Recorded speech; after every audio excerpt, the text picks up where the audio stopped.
level. Right. Yes, I agree. So then it's like we're always searching. Hooligan is a great name. Hey, thanks. Yeah. Thank you. Hey, y'all. I'm Rivka. We're here with Hooligan Hangouts. This is Max. Indeed a hooligan. And we are hanging out. We are. And you know what? We're just going to continue the conversation Sure, we had. I and love then that. We'll jump into... Yeah. Okay, so 20 years of anniversary of Is a Real Boy. Yeah. Like, huge deal. Yeah. Massive, right? Apt. Oh, yeah, yeah. apt for the conversation, for sure. And so, 20 years ago, or even before then, Yeah. you were probably doing some shit that you wouldn't do now. Yeah. Right? So, Yeah. like, if you, in your life now, what do you do that 20-year-old didn't do? Didn't do? I mean, almost everything. You know what I mean? I'm raising children. Right. That would be the biggest thing, is that myself is a subordinate to other people who matter so much more to me, to a fault. To the point where in therapy, oftentimes I'm not having to learn to value my kids more, I'm having to learn to value myself. That wasn't the problem at 20. I wasn't like an egotistical person. I actually suffered from tons of crippling neuroses and self-loathing, as the album makes clear. But there was like an inner peace that you literally have to embrace when you have kids in order to, you want them to pick up on that. When they look at their mess of a parent, they want to be able to go, but they're still alive and enjoying life. And unless you genuinely do it, it's all fake. Yeah. So, I mean, kids are so attentive. They can feel things. Everything's The Shining. Everything. Right. So they're more evolved. They're Right. a more evolved animal. Even by some small amount. And the way as a empath, I guess, whatever, I don't even know if I am, but it seems to fit. I think the way that they've developed is noticeable. Like, they're noticeably more intelligent naturally. They're noticeably more empathetic than me. So my empathy, can't even match theirs. And they deal with it better. They deal with it. So 20 years ago, when I wrote this record, I was struggling with, what's my place in making the world a better place? And I think that's not necessarily the first thing you would think of with Is a Real Boy, because it's mostly, it examines that existential crisis on a more micro level. It's why am I smoking weed all day? Why am I in a band? Right. But what I was actually consciously thinking of when making it was what's the point of being an artist in a world that seems to not value them? Well, I'm curious because I also want to bring it to where we're at now. Sure. I mean, you're putting out this amazing record. You put Thank out you. a ton of amazing singles. Actually, with Psychic, I had this moment where I was like, oh my God, this is so Jewy. And very queer too. It's so I posted on my Instagram story. I was like, yes, I love Jewish music. And Oh, thank you so much. and this was There's No Effects is Jewish and I think a little queer, but they don't talk about that much. Exactly. But then we're, I guess, the only Jewish queer, very Jewish, very queer punk. Yeah. I think there's a lot of Jewish people who are queer in punk bands. Yes. It's actually pretty, if you start looking at the lineage, there's a lot of Jewish and queer, obviously, influences throughout punk. Yeah. But we're very upfront about that experience. Yeah. Absolutely, sure. which I appreciate because I actually said that on my post too. I was That's really cool. Yeah, I was feel honored. yeah, because it's I want to be seen. I want to feel heard, and you are not afraid of saying it. You know, you just said it. You know what I mean? Don't undermine that. You know what I mean? Hey, your parents are out there. Yep. But I feel like there's similarities with Is a Real Boy, and it's called Is Committed. So it's obviously it's conscious. Right. Yeah. And so I feel like when you were 20, you were sourcing this kind of passion, this self-reflection, this existential dread crisis. But now, 20 years later, where your coping skills are different, the way that you... Yeah, no, it's true. Well, my skills are still really bad, but my coping methods are different. Okay. That's for sure. That's interesting. They're better. They're really good. Right. What I'm doing is good. It just is still very hard. Of course. And I'm not that good at it. Yeah. Well, Yeah. And it seems like art has always been a way for you to cope too. Huge, yeah. So where are you sourcing that passion now? Oddly enough, it's art is one of them, and weirdly enough, music, and that was what got me through that time. It's the same. And I think I decided it was unhealthy, and that was almost the thesis statement of the character, if indeed it was written from the vantage point of a character that I later killed off with a record, Oliver Appropriate, the thesis statement of the character is that, it's bad. Art is bad, essentially. Right. And I didn't come out feeling that. By the end of Is a Real Boy, I may have been put in the hospital and stuff, but I had to learn that what I did was a good thing for other people, that it was good for me. And so that's where we really diverged as people, was really making the record was an exorcism of where I could have gone, I guess, but probably never would have done. I don't think it's built in me to be that dark and bitter and closeted and all the things that this character was, So I think that, now as someone who's certainly not those things, I'm dark, but only in a depressive way. I don't do things to hurt people. I'm very conscious of being selfish, Back then, I think I might have maybe hurt people's feelings accidentally just by not taking care of myself. Now I think taking care of myself helps other people. So learning those things was really helpful. I lost track of this. That makes total sense. And you've grown.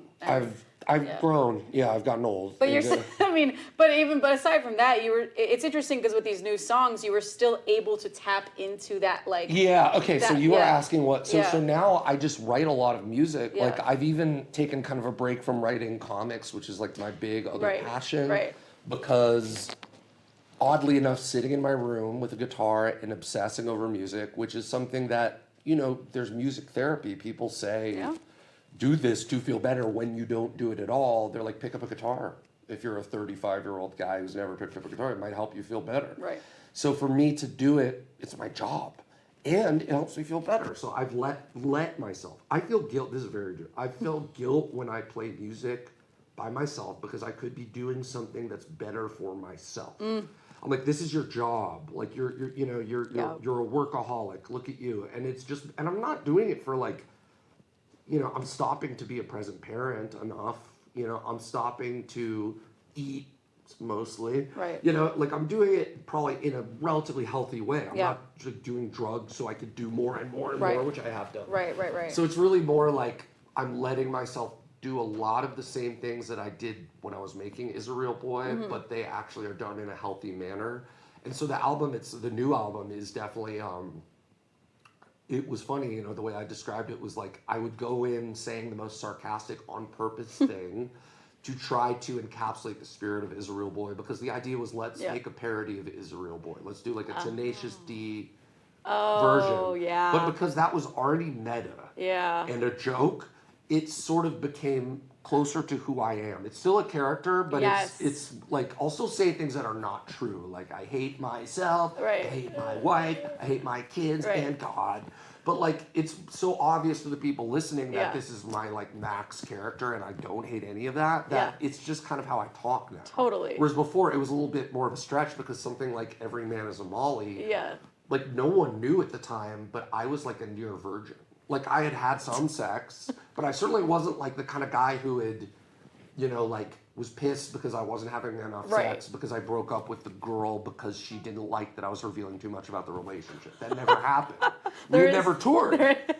We were in a big band when I wrote that. But it did get all enmeshed to the point where I felt the need to break up the band because during Me Too, those repression issues. So if I had been doing that, I would be another toxic emo guy sleeping with a lot of the fans of my band. Right. I wasn't, so yeah. Wow. Okay. Yeah. I love that. Well, I wanted to ask, without you getting into all the nitty-gritty details of your life the last 5 years, if you want to. Well, I wanted to ask a more abstract question of kind of what kind of albums or TVs or records are maybe what have you been listening to or watching that maybe has been helping you cope? Or, I rereading The Invisibles, which is my favorite piece of any literature. It's a comic book. Yep.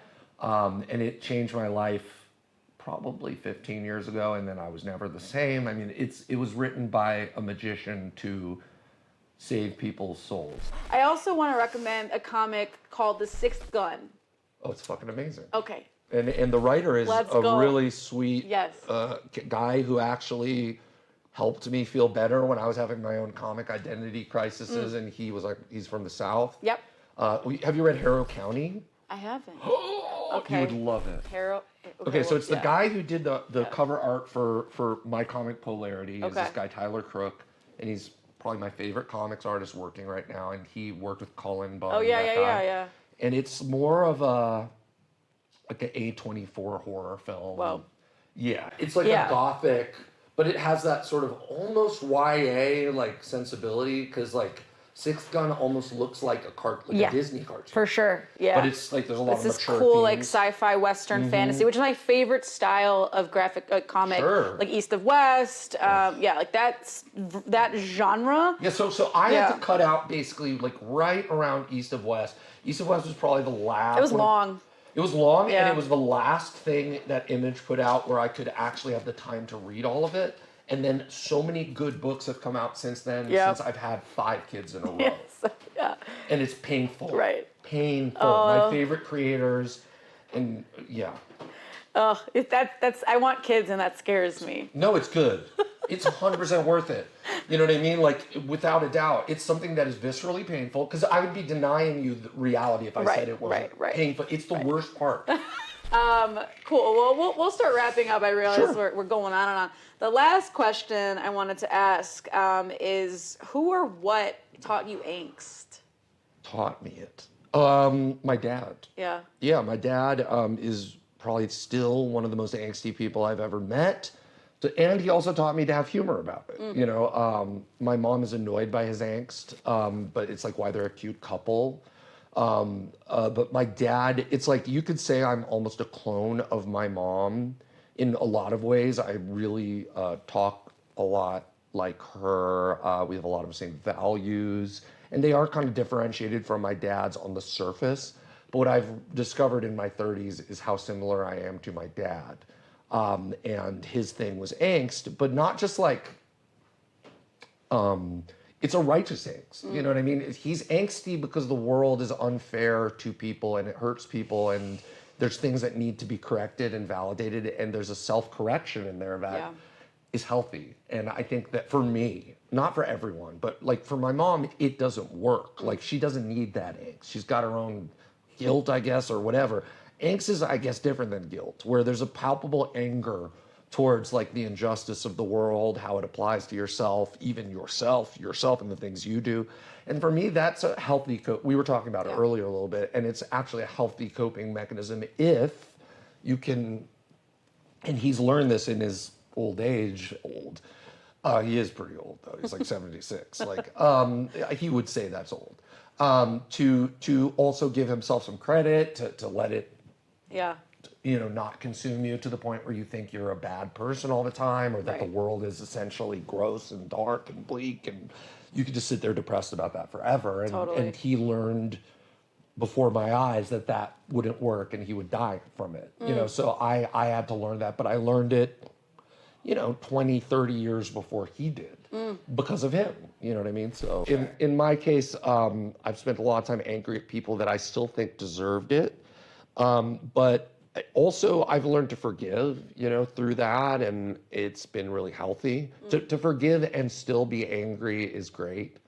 To forgive and still hold people responsible is great. That's difficult for me, to be able to be simultaneously angsty and also accepting, you know, what I learned through this album beyond the sort of like pseudo, it's a parody of Is a Real Boy. Like, as I said it came full circle where it was almost no longer a parody. Wow.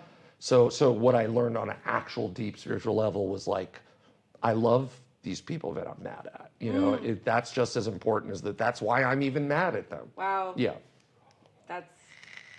It's hard. No, I feel that. I feel that. And how do you hold people accountable? I mean, there's this beautiful quote. I forgot. I think Prentice Temple said it, but it's boundaries are. It's like, I'm gonna fuck it up, but it's like boundaries are how I show my love for you. It's like basically like I fucked up the actual quote, but it's basically that, like, I need to make boundaries because I love you. Yeah, like, and that came, you know, I would go so far as to say that's the thing I like learned even after making this album. Like, I'm actually writing new music that's even more at home with that thought.